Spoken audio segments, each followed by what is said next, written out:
notre Père, toi le Créateur incréé, l'auteur de la vie éternelle, et donateur de tous les dons, bon parfait spirituel, ton nom est Jésus-Christ. Voici encore une fois ce soir devant toi, ô Dieu, avec le cœur incliné, pour t'adorer, Seigneur, pour t'élever, Père, pour venir en contact de ta parole, Seigneur. Croyons, ô Dieu, qu'en elle se trouve la vie, et c'est elle qui est la lumière des hommes. Et quand elle vient, Seigneur, se faire chair en nous, ô Dieu, elle chasse les ténèbres et les pensées humaines. Amen. Ô Dieu, nous voici encore une fois dans ces moments de communion profonde, Seigneur. Mets-nous de côté, toi, par ton peuple, Père. Amen. Exprime les pensées de l'éternité, Seigneur, afin que ces pensées de foi, ô Dieu, soient installées en nous, Seigneur, et qu'ils puissent nous donner des pensées profondes et des objectifs élevés, Seigneur. Ô Dieu de gloire, alors que, Seigneur, ta parole va sortir, te prions, ô Dieu, que les bénédictions de la croix puissent accompagner ces mots, Seigneur, de sorte là où il y a un besoin, ô Dieu, que le Dieu qui pourvoit besoin du peuple puisse être apporté ce soir, ô Seigneur. Est-ce que tu puisses bénir la présence d'un chacun, et qu'ensemble, ô Dieu, tu puisses nous enlever, Seigneur, de la pensée des hommes, et nous installer, ô Dieu, Père bien-aimé dans la Dieu céleste en Jésus-Christ. Ainsi, Père, guéris les malades au travers de la prédication de la parole. Amen. Délivre-nous au travers de la prédication de la parole, Seigneur, et ouvre nos cœurs, Père, par une double portion de l'Esprit de Seigneur. Que l'en soit ainsi, ô Dieu, alors que nous sommes ici dans l'expectative d'attente de ce que tu nous diras, ô Père, suppliant, ô Dieu, que ta présence vienne au nom de Jésus-Christ. Amen. Amen. Alors que nous sommes debout, Ésaïe 64, du premier jusqu'au 4e verset.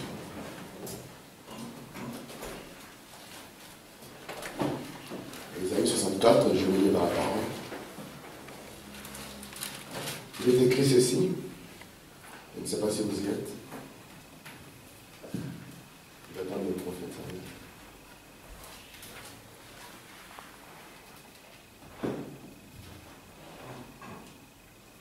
Ésaïe 64, la Bible nous dit ceci. Oh, si tu déchirais les cieux, et si tu descendais, les montagnes s'ébranleraient devant toi.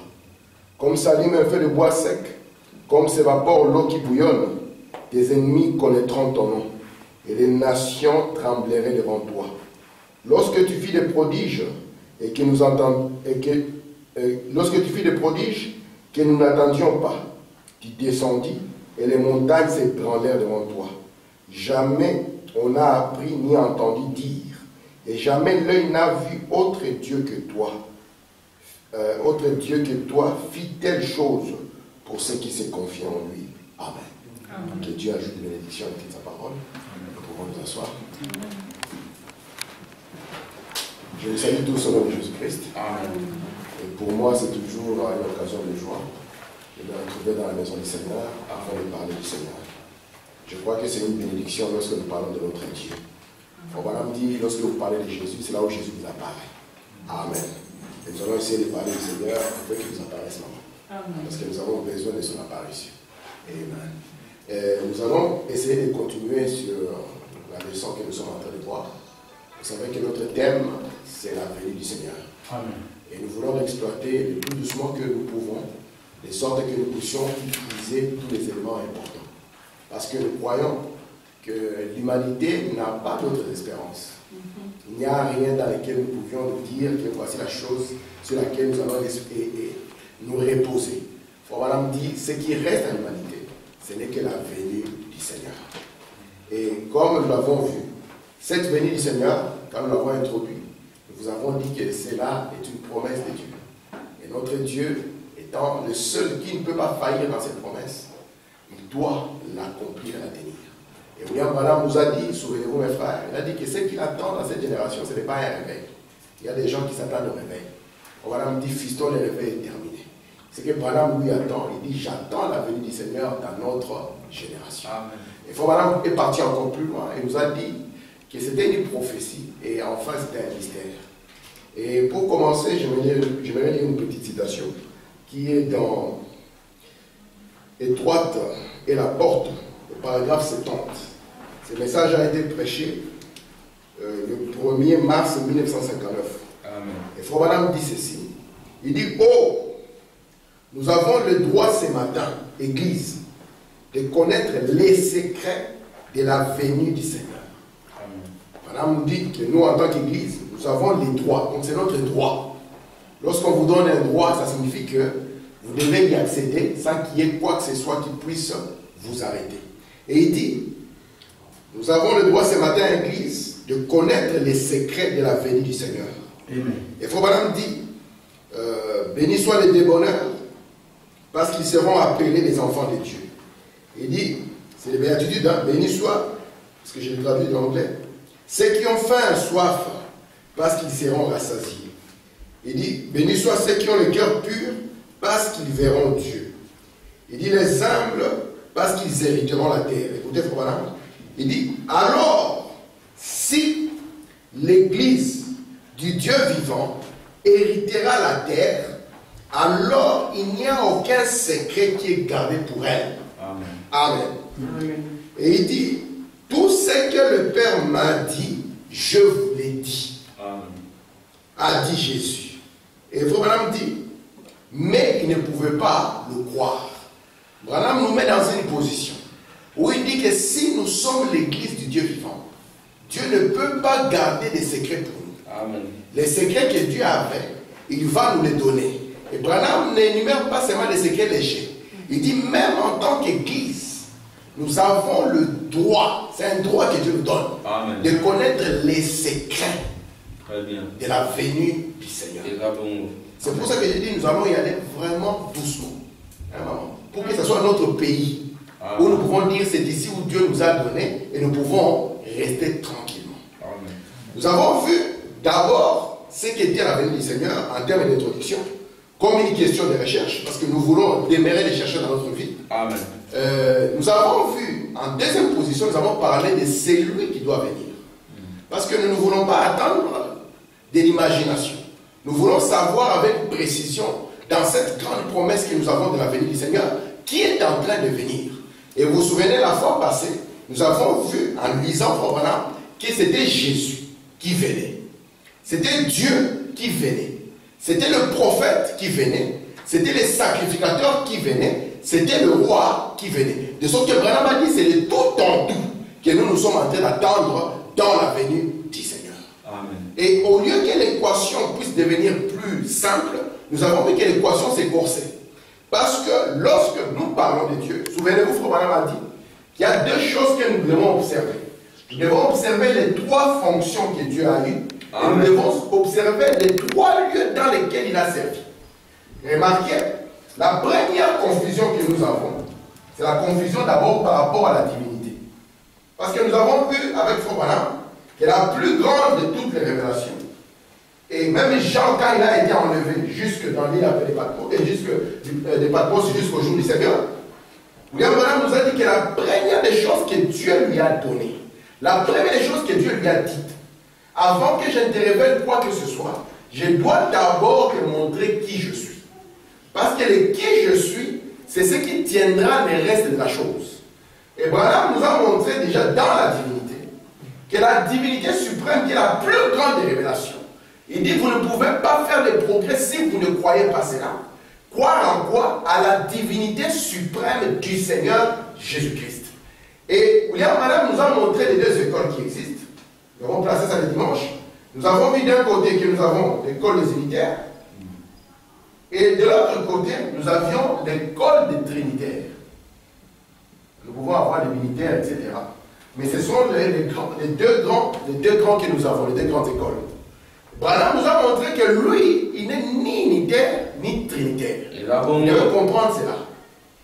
La faiblesse de nos frères trinitaires, c'est qu'ils considèrent Dieu quand Jésus dit par exemple, celui qui m'a vu a vu le Père, ils considèrent Dieu comme un doigt de la main.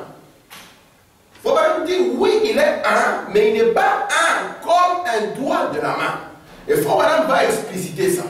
Quand on dit par exemple que celui qui m'a vu a vu le Père, ce n'est pas dans le sens que le corps de Jésus, c'était ça le Père. Nous lirons Frère Branham si vous voulez, qu'il explique lui-même ce qu'il est en train de dire. Et nous avons vu que c'était ça la première partie. Il considérait Dieu comme le doigt de la main, de sorte qu'il faisait de Jésus son propre Père. Frère Branham dit, lorsqu'on parle d'un fils, cela montre déjà que le fils ne peut pas être éternelle. Parce que le Fils a toujours un début et le Fils a aussi une fin. Alors, quand nous arrivons au Trinitaire, là nous trouvons qu'il y a une grande confusion. Ils ont confondu les personnages aux personnes. On va dire il faut voilà. Parce qu'il y a ce qu'on appelle un personnage et il y a ce qu'on appelle une personne. Et remarquez, dans toute la divinité, que ce soit le Père, que ce soit le Fils ou le Saint-Esprit, ce ne sont que des personnages, ce ne sont pas des personnes. Vous êtes avec moi? Amen. Et remarquez maintenant, William Branham nous dit, ne soyez pas confus par rapport à ceci. Amen. Parce que c'est d'ici où la grande confusion va arriver. Si vous ne comprenez pas Dieu dans ses fonctions, vous n'allez pas comprendre Dieu dans sa venue. Amen. Et remarquez, Branham dit aussi, souvenez-vous qu'il a travaillé ou servi à 3 endroits. Ouais. Quels sont les 3 endroits? Branham nous dit, c'est Fils de l'homme, Fils de Dieu et Fils de David. Est-ce que jusque-là ça va? Amen. Frère Branham dit, si vous ne comprenez pas Dieu dans ces 3 fonctions et que vous ne le comprenez pas dans ces 3 services, alors vous serez embrouillé. Amen. Je vous ai dit la dernière fois qu'il y a un mot, je vais remplacer le mot venu par le mot manifestation, n'est-ce pas? Amen. On va dire ça, on va dire Frère Branham aujourd'hui. Parce que lorsqu'on parle de la venue, dans la pensée naturelle de l'homme, c'est qu'on doit quitter un point A et arriver à un point B. Là, on dit que, vous voyez, Frère Lévy, par exemple, il a quitté chez lui. On dit, Frère Lévy est arrivé à l'église. Et lorsque nous parlons de la venue, regardez l'écriture que nous avons lue. C'était le désir du peuple de voir le Seigneur. Il dit, Seigneur, si tu déchirais les cieux, de sorte qu'il déchire les cieux et que Dieu descende. On dit, Seigneur, si tu déchires les cieux et que tu descends, les montagnes, c'est vrai, seront ébranlées. Oui.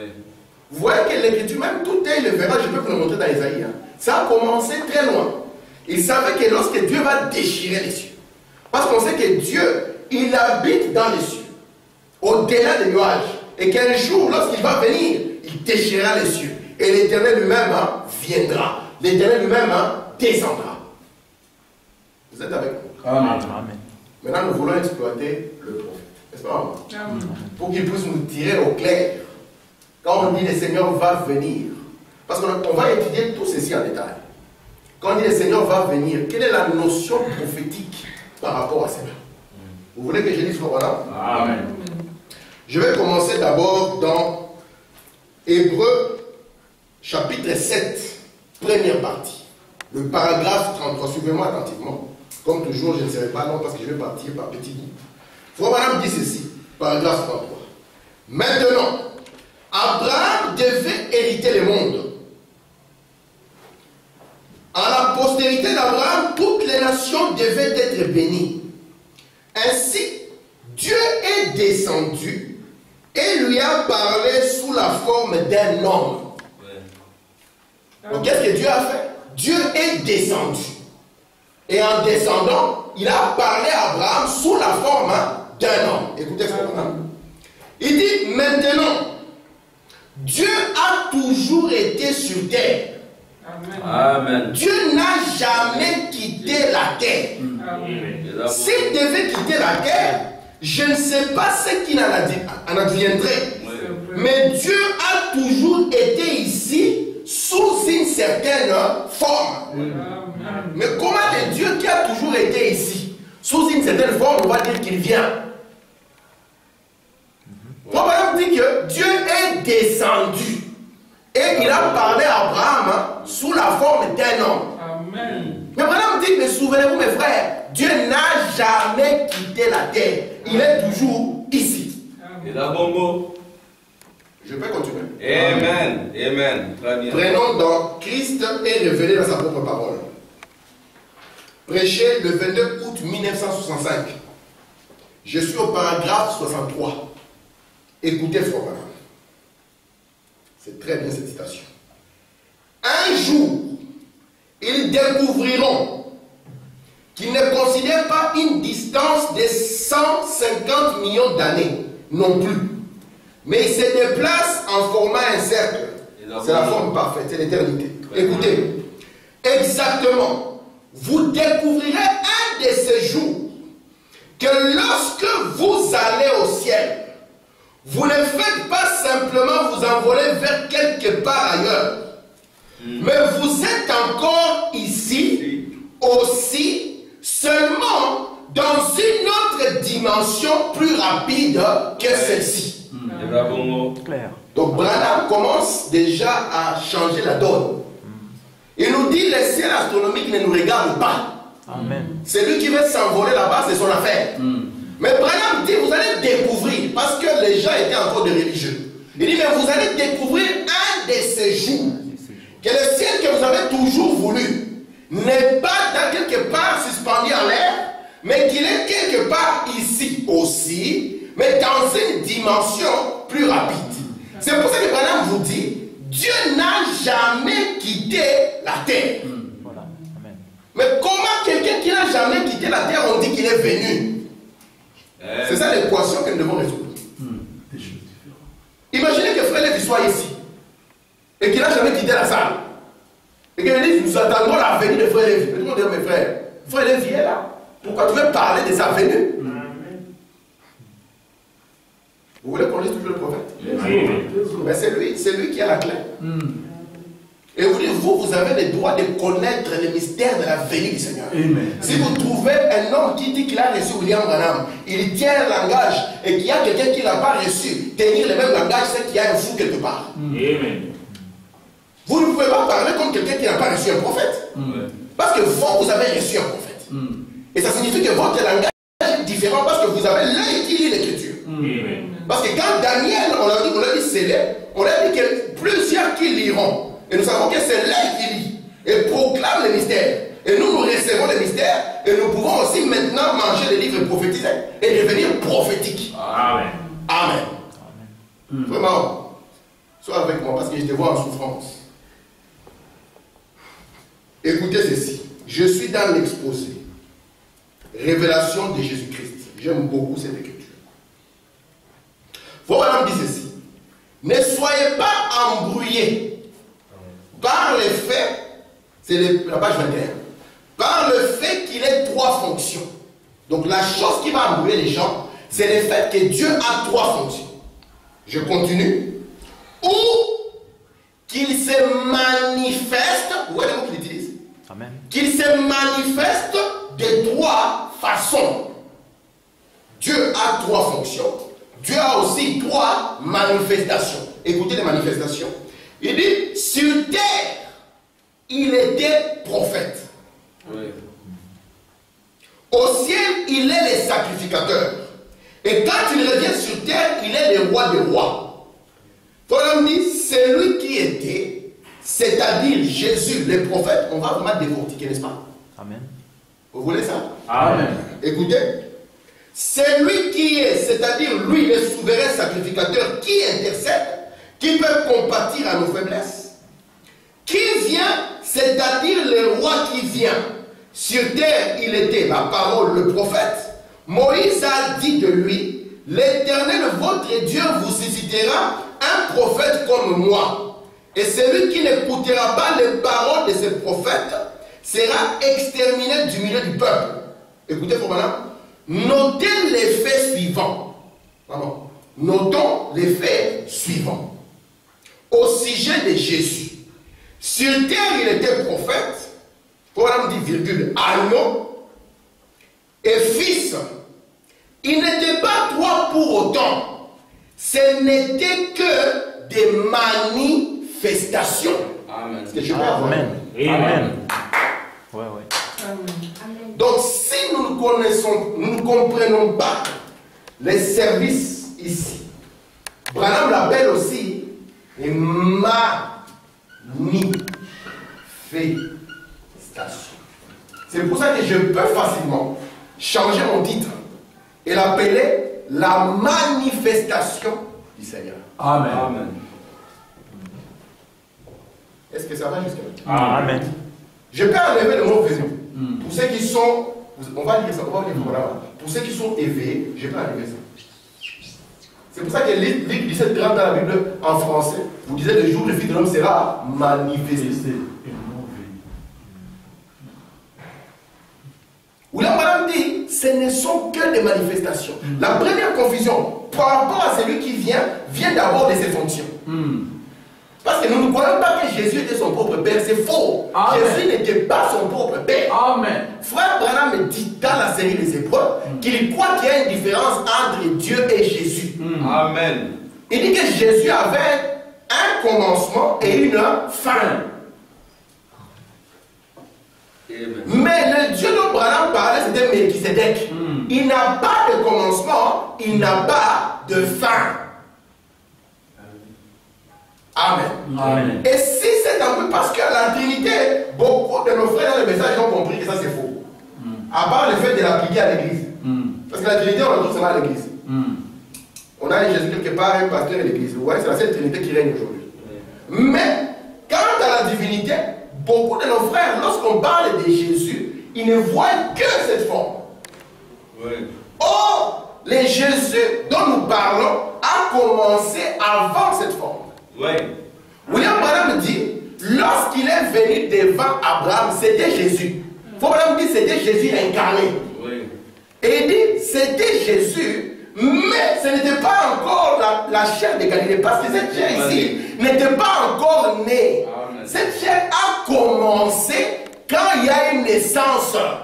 Et Frère Branham dit, Dieu l'a fait disparaître de la terre par la mort, la résurrection et l'ascension. Oui. Vous êtes avec moi? Amen. Est-ce que je peux avoir un amen? Amen. Amen. Parce que vous devez comprendre que cette chair, c'est Dieu qui l'a créée. C'était une création. Ouais. Tu n'as voulu ni sacrifice ni offrande, tu m'as créé un corps. Frère Branham dit, l'extérieur, j'ai ça dans l'exposé ici. Il dit, ce que les gens voyaient à l'extérieur, c'était Jésus, le tabernacle.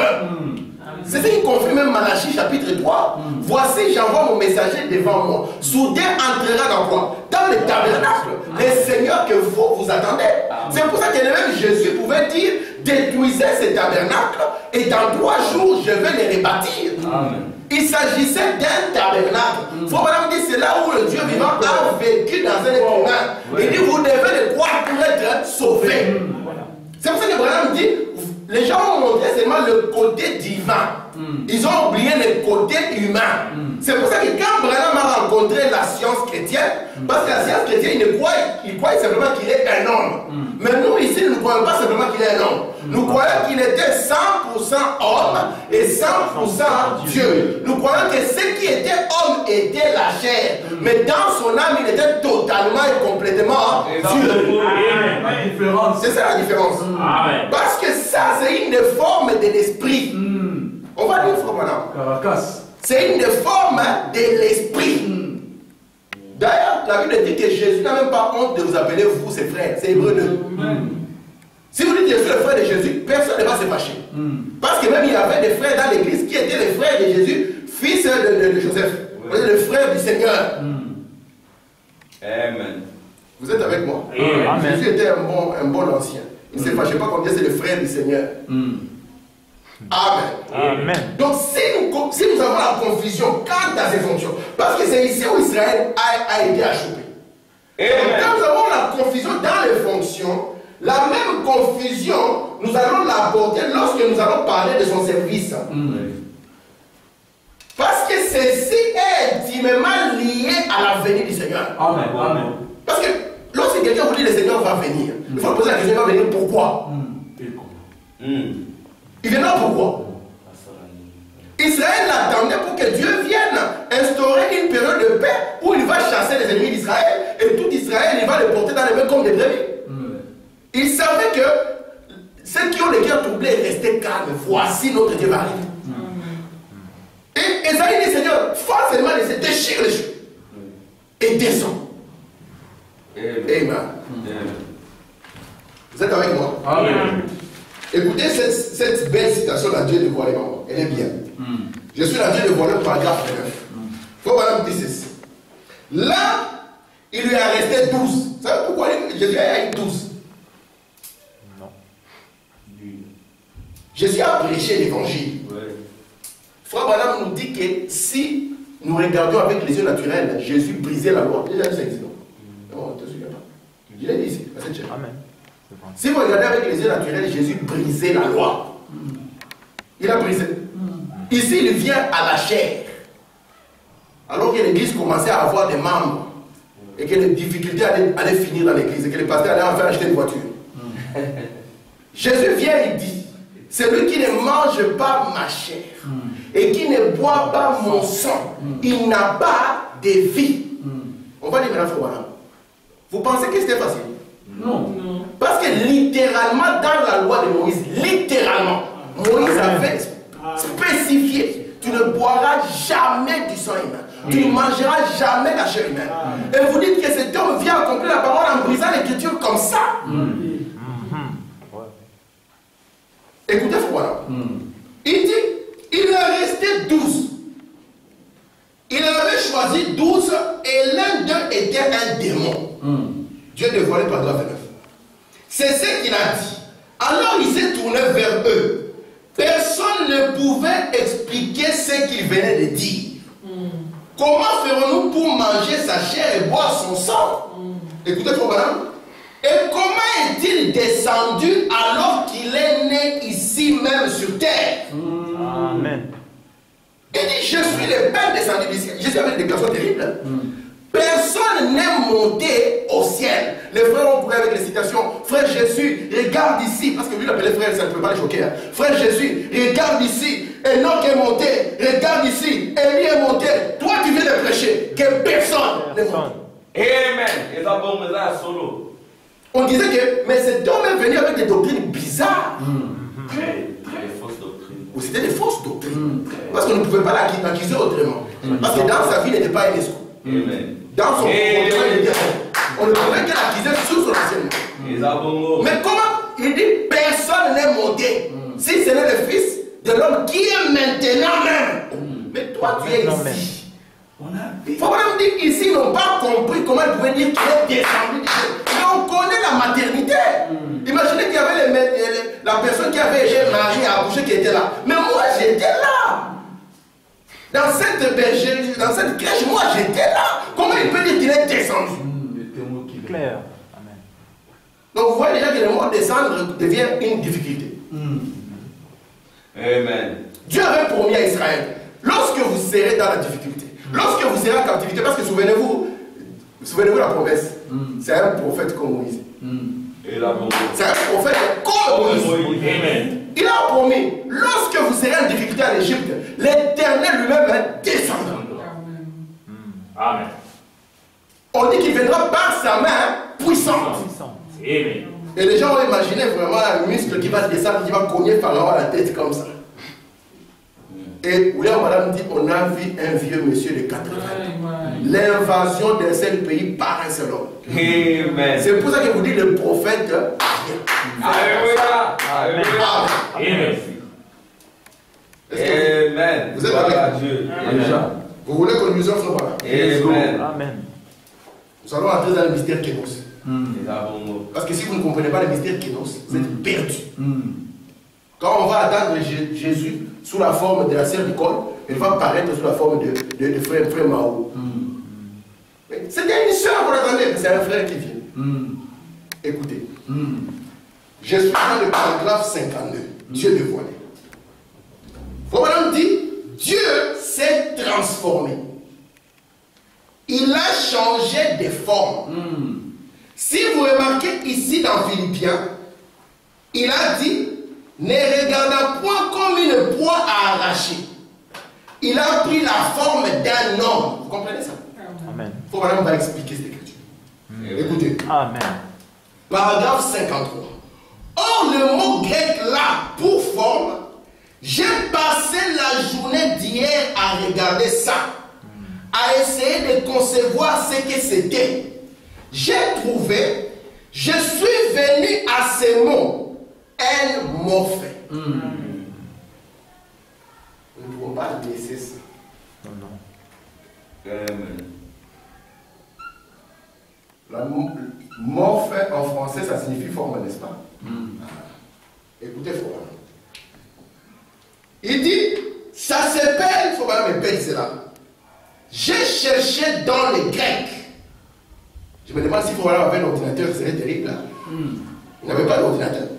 Lui-même était un ordinateur. Écoutez, il dit, j'ai cherché dans les Grecs pour voir à quoi ça correspondait. Il se peut que je ne le prononce pas comme il faut. C'est pour cela que je répète. Pour que si on laisse sortir une bande, les gens sachent, les érudits sachent de quoi je veux parler. Quand le mot fait, ce qu'il veut dire, il s'est transformé.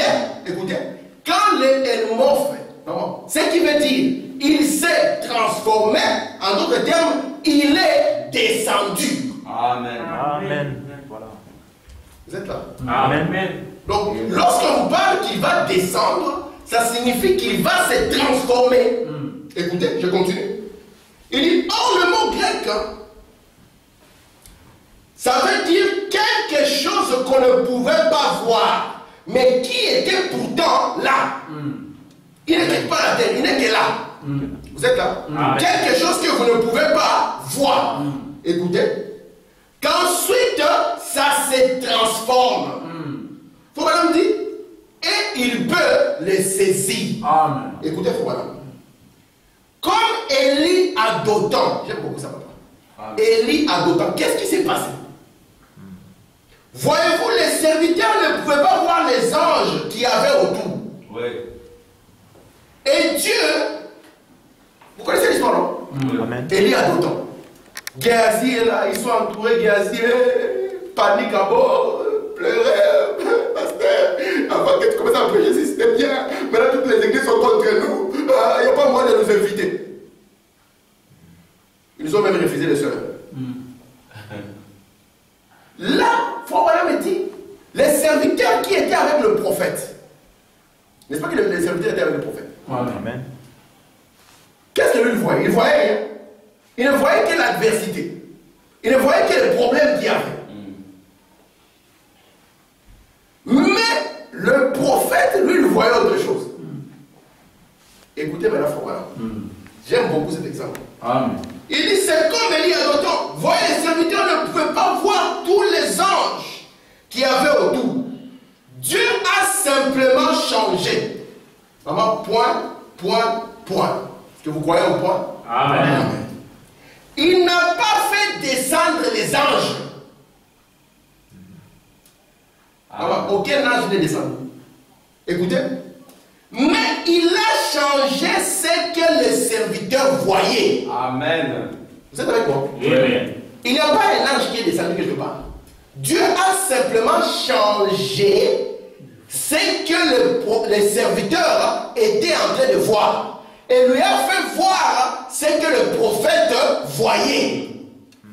Vous voyez la difficulté que nous avons aujourd'hui. Le prophète voit quelque chose. Les serviteurs voient autre chose. Alors il faut que Dieu amène l'homme à voir ce que le prophète voit. Amen. Je continue. Écoutez. Les montagnes étaient pleines d'anges, de feu et des chevaux de feu, des chars de feu. Tout autour de son prophète, voyez-vous, il a changé ce qu'il voyait. La chose est déjà là. Amen. Mon ministère est de déclarer quoi? Vous voulez me dire, mon ministère est de déclarer qu'il est ici. Il va dire qu'il est ailleurs.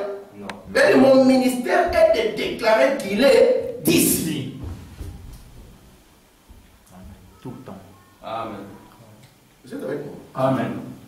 Là, nous commençons à entrer dans la matière, mais on va aller doucement, n'est-ce pas? Pas pressé. Voilà, nous dit une chose, Dieu ne quitte pas la terre. Amen.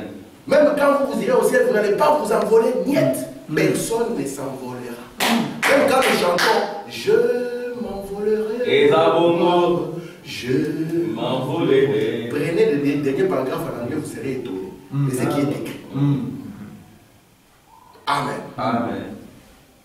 Il dit, vous serez comme un oiseau dans une cage. Ça, c'est une cage. Oui, l'ombre de ma vie. Il dit, quand l'ombre de ma vie sera partie, que je mourrai. C'est ce qu'il dit là. Amen. Et ça bongo. Parce que quand on n'avait pas William Branham, on nous avait appris depuis qu'on est des enfants qu'un jour nous allions monter au ciel comme ça en s'envolant. Alors nous avons dit, nous allons regarder les mamans qui sont saintes, comme Maman Esther. On est sûr que ce qui Maman Esther m'a dit, moi aussi je l'attrape par la jambe et nous sommes partis. Pourquoi ça devait rater? Parce que c'est une loi physique. Si elle monte et que je suis à côté, je m'accroche à elle, on monte ensemble. Et Branham vient et vous dit, faites attention. Le ciel n'est pas un lieu géographique. Le ciel est une dimension, c'est une position. Il dit alors, sachez déjà, parce que nous croyons que l'enfer est ici. Amen. Si vous croyez que l'enfer est ici, pourquoi vous ne voulez pas croire que le ciel est ici? Ouais. Les gens ne s'envolent pas pour aller à l'enfer. Non, dis. Voilà. Ils ne font pas les tours dans les sols pour y descendre. Non. Et Vous voyez les gens marcher, vous savez que ça, c'est quelqu'un qui est lié à l'enfer. Ouais. William Branham dit, si vous croyez que je suis le prophète, croyez que les Beatles sont des démons incarnés. Et ça bongo. Est-ce qu'ils ont créé des trucs? Non. On a fait simplement une identification et on a compris ça, c'était l'enfer. Branham dit, lorsque j'ai marché avec Meda dans les centres commerciaux, il dit, quand j'ai vu cette scène, j'ai failli tomber. J'ai dit, Meda, laisse-moi que je m'assoie un peu. Il dit, la scène que j'avais vue, dans cette dimension de perdu, je l'ai retrouvée ici. Oui. Amen. Les gens ont vu un Jésus assis sur une chaise quelque part au loin. On est à venir, c'est quand il va se lever de la chaise. Et puis il va commencer à descendre. Et puis vous voyez, il entame déjà sa descente. Et Branham dit ici, il dit ne vous en faites pas, la chose est déjà là. Ce que Dieu a fait, il a changé. Il dit, il a transformé. Il est descendu. C'est pour ça qu'il dit, faites attention avec les services. Parce que ça sera sa manifestation. Ça va jusqu'à là? Amen. Si vous ne comprenez pas les deux clés ici, amour. Vous allez dire, vous voyez, le Père c'est une personne, le Fils c'est une personne, et le Saint-Esprit c'est une personne. Ça ne collera pas. Vous direz même, ok, le Père c'est une fonction. Oui, le Père c'est une fonction. Le Fils c'est aussi une fonction. C'est pour ça que nous disons que Dieu dans cette fonction, ce n'est pas Dieu dans cette fonction. Et Dieu dans cette fonction, ce n'est pas Dieu dans cette fonction. C'est ce que nous disons ici. Oui. La forme qu'il a, il a changé ici. La forme qu'il a, il a changé ici. Ce sont les formes qui changent. Mais lui, il ne change pas sa nature. Amen. Amen. Alors, s'il change de forme, faites attention dans les services auxquels il va se mettre. Faites attention avec sa manifestation. Amen. Parce que si vous ne connaissez pas la forme qu'il a, comment vous allez comprendre quand il commence à se manifester? Voilà, clair. Amen. Amen. Voilà, vous dit, il vous donne les clés. Vous voyez, souvenez-vous, quand Jésus était sur la terre, il ne pouvait pas être le Fils de Dieu. Il était le Fils de l'homme. Et nous prenons ça à la légère. Vraiment. Abraham dit, il devait venir comme un prophète, parce que la promesse était, il viendra comme un prophète, comme Moïse. Mais Abraham dit, Moïse était quoi? Il dit, mes frères, Moïse n'était pas qu'un prophète, il était aussi sacrificateur. Et il était aussi le roi. C'est lui qui est descendu avec la législation. En disant, voici comment vous marchez. Et quand Israël a rejeté les prophètes, qu'est-ce que Dieu a dit? Ils vont rejeter moi. Amen. Vous êtes là? Amen. Donc nous allons continuer les kénos jusqu'à le dimanche. Parce qu'après les kénos, nous allons voir maintenant, il vient combien de fois et pourquoi nous allons l'intituler une seule minute. Vous allez voir ce qu'il faut dire, c'est bien. Moi je crois que Branham est là pour chasser la confusion. Amen. Vous ne pouvez pas suivre Branham jusqu'au bout et être dans la confusion, c'est quasi impossible. Et là vous allez comprendre que le monde religieux a rejeté Branham, c'est quand vous allez commencer à parler. Vous allez comprendre que ce langage ne peut pas passer dans le monde religieux. Jamais. Mais toi tu es un vrai du message, tu vas attendre Jésus comme quelqu'un qui n'a pas reçu Frère Branham, il y a un souci. Je ne vous montre pas, il y a un souci. Amen. Confusion. Il y a un grand souci. Alors à quoi a servi un prophète? Voilà. Est-ce qu'un prophète est venu nous dire simplement Jésus vient, préparez-vous? Non. Rien. Vous savez que William Branham c'est le plus grand de tous les prophètes depuis un homme jusqu'à nos jours. Amen. Parce que vous savez ce qui fait un prophète grand? Dans tout l'Ancien Testament, il n'y a personne qui est plus grand que Jean-Baptiste. Personne. Il y en a qui ont ressuscité les morts. Il y en a qui ont bloqué les cieux. Mais personne n'est de ce calibre-là. On ira faire voilà pourquoi. Amen. Amen. Voilà, le plus grand prophète. Depuis alors, pourquoi mon frère? Pourquoi Dieu a voulu ce monsieur-là? Pourquoi Dieu a insisté que ce soit lui? Pourquoi Dieu a voulu qu'à la fin de l'âge de l'église, il y ait un ministère prophétique? Pourquoi? Apocalypse 10. Dieu nous a envoyé un prophète. Pourquoi? Why? Parce que, regardez frère, même un don de prophétie, si nous avons un don de prophétie dans l'église et que le don de prophétie commence à nous répéter les Écritures, nous allons l'arrêter net en disant ça, ce n'est pas Dieu. Parce que le don de prophétie ne peut pas répéter les Écritures. À combien plus fort que les uns prophètes? Vous êtes avec moi? Parce qu'on a dit, les Écritures c'est le travail du prédicateur. Ce n'est pas le travail du don de prophétie. Nous avons été dans des églises. Quand j'ai tant aimé le monde, que je vous aime et que je vous ai envoyé Jésus. Alors Dieu a parlé. Ça marche quand on n'a pas l'œil. Mais quand nous avons William Branham, tu commences à dire, sœur, ça c'est déjà en toi, laisse-moi prêcher ça. D'accord? Toi, dis-nous que le bâtiment va tomber, que nous devons le retrouver dehors. Et si tu coupes les services et que le bâtiment n'a pas tombé, là c'est le prophète Samuel qui t'impose les mains. Amen. Yes, sir. Est-ce que je peux lire encore pour Amen. Je suis dans Dieu dévoilé. Toujours. Ou bien, laissez-moi finir le Dieu dévoilé, le premier là. Je finis ça. Frère Branham dit ceci. Paragraphe 55. Dans Dieu dévoilé, il a dit beaucoup de choses. Alors, ce que j'essaie de dire, c'est que Dieu a toujours été. Point. Vous connaissez la pensée. Amen. Il dit, il est ici. On ne peut pas dire que Dieu est ici et qu'il est aussi directement, je ne sais pas moi, au GB, c'est faux. Nous ne croyons pas à Dieu comme ça. Ah non, moi je ne crois pas à Dieu comme ça. Qui est ici, il est au GB, il est comme le vent. Frère Branham me dit, Dieu est une personne. Vous le croyez? Amen. Le croyez? Amen. Et Dieu, il n'est pas comme le vent. Amen. Lorsque nous disons que Dieu est ici avec nous, parce que Seigneur, tu as dit que là où deux ou trois se rassemblent dans ton nom, tu es au milieu d'eux. Alors on met une chaise, Dieu est assis. Et les gens des camps aussi, les frères, ils mettent aussi une chaise. Alors on va mettre les chaises tout autour du monde. Frère Branham dit c'est son omniscience qui fait son omniprésence. C'est ça qu'il commence d'abord, il est ici. Mais comment il va venir alors qu'il est ici? Ça va résoudre très simple la parousie. Vous allez comprendre la parousie. Qui est celui qui apparaît, qui est celui qui vient. Parce que nous avons dit nous n'allons éluder aucune question. Parousie, entrons dans la parousie. Nous allons prendre les plans. Nous allons tracer aussi les plans. On va les faire. Regardez, Frère Branham dit ceci. Paragraphe 55. Il est ici. La seule chose qu'il a faite quand il s'est fait homme, c'est qu'il a changé de masque. Amen. Voyez-vous, c'était le morphe. Il s'est transformé de ce qu'il était en ce qu'il est. Il a changé son masque, un autre acte. Remarquez. Donc d'abord, il est venu en tant que prophète. Ils l'ont crucifié, les siens l'ont crucifié. Il est venu en tant que fils de l'homme. Ensuite, après que le Saint-Esprit est venu, là il était le Fils de Dieu. Dieu est un esprit. Il était le Saint-Esprit, le Fils de Dieu. Il a traversé les âges de l'Église en tant que Fils de Dieu. Maintenant, dans le millénium, il sera le fils de David, assis sur le trône de son père David.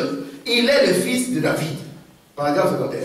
Maintenant, souvenez-vous, entre le Fils de Dieu, dans l'âge de l'église de la Odyssée, ils l'ont mis à la porte. Il a dit qu'il allait de nouveau être révélé comme Fils de l'homme. Le prophète accomplit ça, ainsi ce qui restait.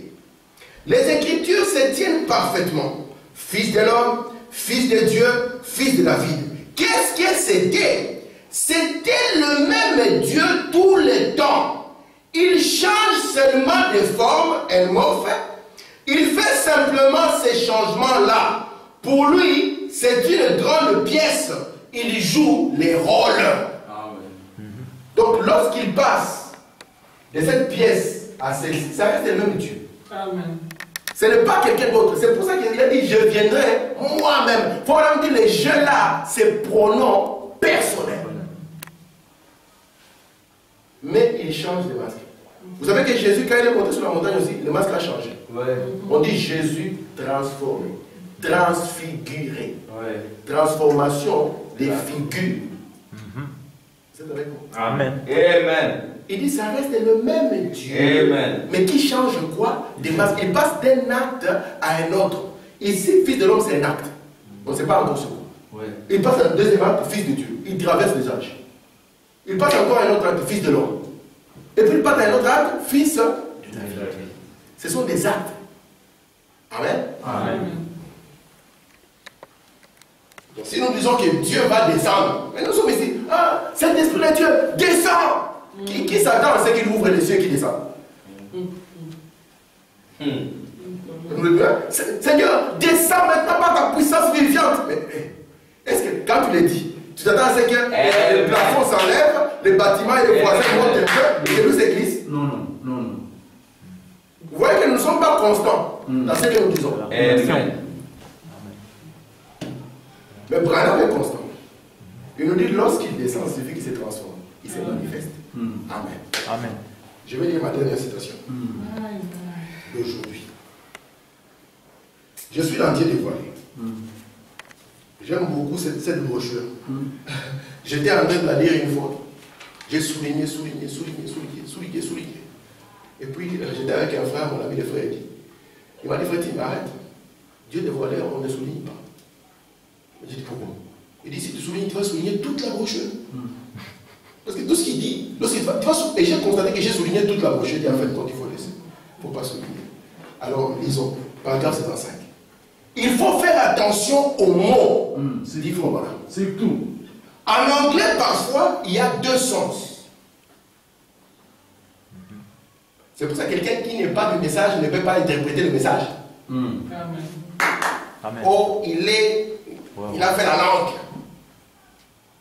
On cherche un traducteur qui est bon dans la langue. Moi, quand je venais dire les 7 sauts, il n'a jamais entendu c'est quoi. Dans la langue, le mot saut en français peut donner plusieurs sens. Il va vous dire les 7 sauts, le fait de sauter, ou bien les 7 cantines. Vous voyez, ça peut donner tout. Il faut même dire, faites attention avec les mots. En anglais, ça a souvent deux sens. Par exemple, le mot, nous disons Dieu. Dieu créa les cieux et la terre. Il dit Genèse 1. Mais donc, bon, dans la Bible, il est dit au commencement Elohim. Elohim en anglais, on dit Dieu. Mais en réalité, Elohim, ce n'est pas ça. N'importe quoi peut être un Dieu. Si on prend le mot Dieu, on peut en réalité faire une idole un Dieu. On peut faire de ce piano un Dieu. On peut faire de n'importe quoi un Dieu. Mais pas quand il est question du mot Elohim. Il veut dire celui qui existe par lui-même. Voyez-vous, ce piano ne peut pas exister par lui-même. Rien d'autre ne peut exister par lui-même. Le mot Elohim veut dire celui qui a toujours existé. C'est celui qui était au commencement. Le corps de Jésus n'était pas au commencement. Je suis désolé, ce n'est pas que j'aime beaucoup le Seigneur. C'est notre Seigneur. Mais oui. C'est une appellation Seigneur. Mais je suis désolé, le corps de Jésus, comme on l'a connu, n'était pas au commencement. Amen. Amen. Amen. Si vous allez les chercher au commencement, vous n'allez pas les voir. Mais pourtant, il va dire Abraham a vu mon jour. Amen. Amen. Continuons. Il dit ici. Écoutez bien, ça c'est très intéressant, alors qu'on va arrêter sur cette citation. Il dit Elohim va dire celui qui a toujours existé, Dieu. Ça peut vouloir dire n'importe quoi. Ouais, Dieu peut vouloir dire n'importe quoi. Vous voyez, comme ce mot est différent, l'assemblée dit Amen. Donnez-moi un Amen. Amen. Ah, c'est merveilleux. Écoutez ça. Paragraphe 57. Oh, quand il est dit ici qu'il s'est déversé, beaucoup de prédicateurs nous ont prêché. Ce que Dieu était, la déversion en Jésus. Et puis beaucoup de prédicateurs ont dit, on enlève les restes, on reste là. Et puis il y a des courageux qui ont dit, ce que Jésus était, il a déversé dans l'église. C'est beau quand on le dit, n'est-ce pas? Amen. Mais quand on ne connaît pas les conséquences de ce qu'on dit, c'est très grave. dire le prophète? Disons, on dit il s'est déversé. Clairement, c'est que Dieu a été. Parce que quand on dit qu'il s'est déversé, on prend quoi verre? On prend un verre ici, on le renverse dans le deuxième verre, on appelle ça Jésus. On dépose le verre là, c'est le Père. Et puis après, on prend le deuxième verre, on le renverse ici dans l'église, on dépose le deuxième verre, là, c'est Jésus. Et puis le troisième verre, on dit, ouais, c'est l'église. Alléluia, alléluia, tout le monde est l'église. Disons, frère Branham. Amen. Frère Branham dit ceci. Il dit, quand il est dit ici qu'il s'est déversé ou répandu, maintenant, nous, on serait porté à penser qu'il a vomi. Vous voyez comme le verbe, il vomit. Écoutez, frère Branham. Le mot anglais, c'est vider ou bien c'est déverser. Il dit, ou qu'il aurait répandu quelque chose qui était en lui. Voyez-vous, quelque chose de différent de lui serait sorti de lui. Mais le mot kénos en grec ne veut pas dire qu'il aurait vomi quelque chose. Son bras serait parti ou son œil serait parti, une autre personne, non. Il dit, c'est qu'il s'est transformé. Il s'est répandu dans un autre masque, dans une autre forme. Amen. Donc il passe de masque en masque. Donc si on avait le masque père, et puis le masque là, c'est fini. et puis c'est le masque, et puis c'est le masque.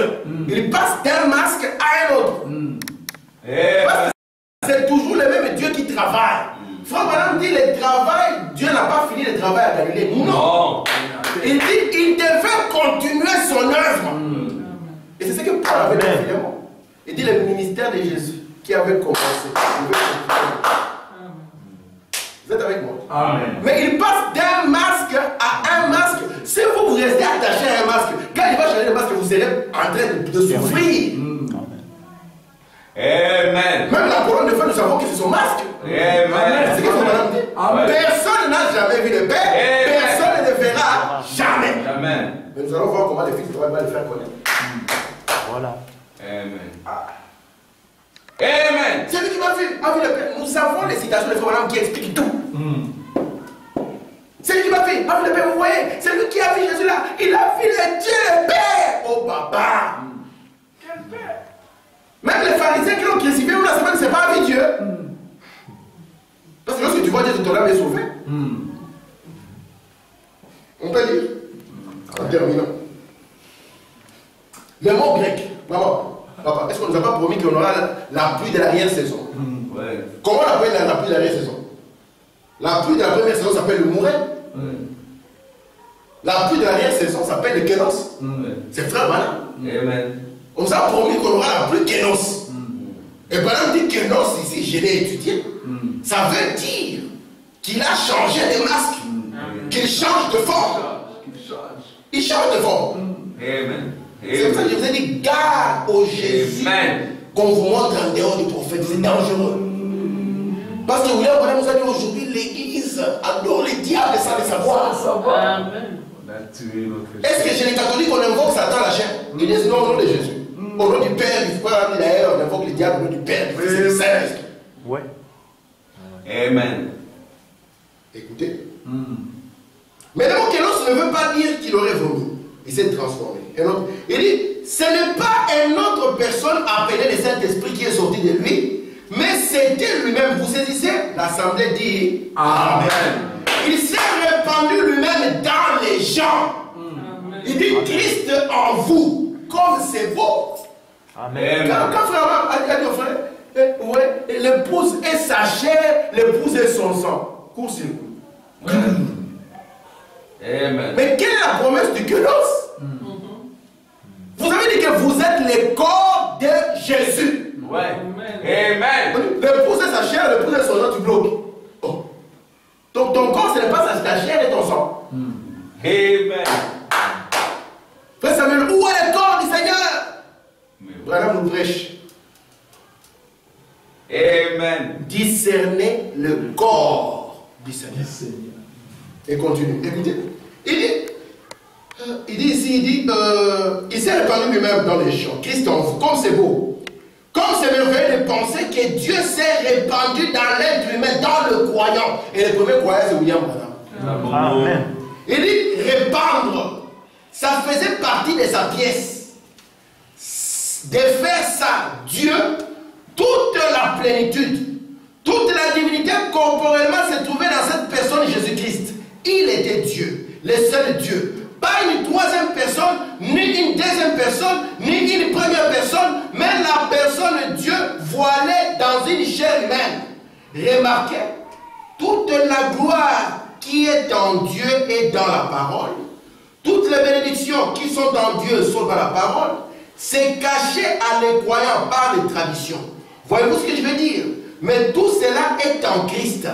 Tout ce que Dieu était, il s'est déversé. Kénos. Il est entré en Christ. Et en nous, en Christ, nous sommes derrière le voile. Amen. Amen. Et d'ailleurs, la preuve est que quand il s'est kénosé en Jésus, vous étiez là, non? Amen. Amen. Vous n'étiez pas là? Nous étions On ensemble. était. Vous étiez là. Amen. Et qui est l'aventurier qui vous dit, mais tu n'étais pas encore né. Tu dis, mais frère, arrête. Tu penses que j'ai commencé avec ces messieurs? C'est un frère d'un moment. Amen. Oh, ouais. Amen. Après, c'est Moïse. C'est un frère d'un moment. Oui. Mais lorsqu'il s'est kénosé, j'étais là. Amen. Quand il fallait mourir pour les péchés, je suis mort pour les péchés. Amen. Parfait viendra. Amen. Amen. Et il faut me dire, ce n'est pas une autre personne. Il change seulement de personnage. Il dit, comprenez-les dans ses fonctions. Vous le comprendrez dans son service. Amen. Parce que si vous ratez de le comprendre dans ses fonctions, dans son service, ça sera amer. Amen. Pour ouvrir une parenthèse par rapport à la prochaine fois, il ne vient que sous un nom de fils. Donc, en d'autres termes, il se manifeste sous un nom de fils. Ou en d'autres termes, il se transforme sous un nom de fils. Si on vous dit, Jésus va venir, stoppez la personne. Il dit, il va venir sous quel nom? Vraiment, il va venir sous quel nom? Il n'y a pas un Jésus qui vient dans les vies, ça n'existe pas. Même quand Jésus, quand il était venu, on l'identifiait. Il était le fils de l'homme. De l'homme, prophète. Si on vous dit Jésus va venir, stoppez la personne. Dites, il va venir sous quel nom? Amen. Fils de Dieu, fils de David ou fils de l'homme? Vous allez voir que là, la machine va commencer à travailler. Vous allez dire, oh, il va venir à l'heure. Non, non, frère, parlons doucement. Il ne vient que sous 3 noms de fils. C'est quelle identification? Il vient comme qui? Fils de l'homme, fils de Dieu, fils de David. Il vient comme qui? C'est pour ça que nous allons dévoiler, commencer à ouvrir c'est quoi fils de l'homme, c'est quoi fils de Dieu, quelle est la période qui correspond. Amen. Voilà, dit aux gens, il vous dit, faites attention mes frères. Après la longue période de temps, sous la fin de Pentecôte, parce que madame dit que chaque âge de l'église était l'âge du baptême du Saint-Esprit. Il dit qu'après cette période-là, entre le fils de Dieu et le fils de David, il doit revenir comme le fils de l'homme. On laisse à la mer. On dit oui, il est venu comme un prophète, point. C'est pour ça qu'il dit, ne regardons pas si la lune a changé de couleur. Regardons dans les Écritures. Qu'est-ce que les Écritures disent? Pourquoi Dieu, la dernière étoile, Dieu a tenu qu'elle soit un prophète? Pourquoi ça? Ça aurait été un docteur, il nous aurait bien expliqué. Ça aurait été un apôtre, il aurait enflammé le monde. Mais Dieu a voulu que cela soit un prophète. Et ma question, pour finir, pourquoi un prophète? Que Dieu vous bénisse. Amen.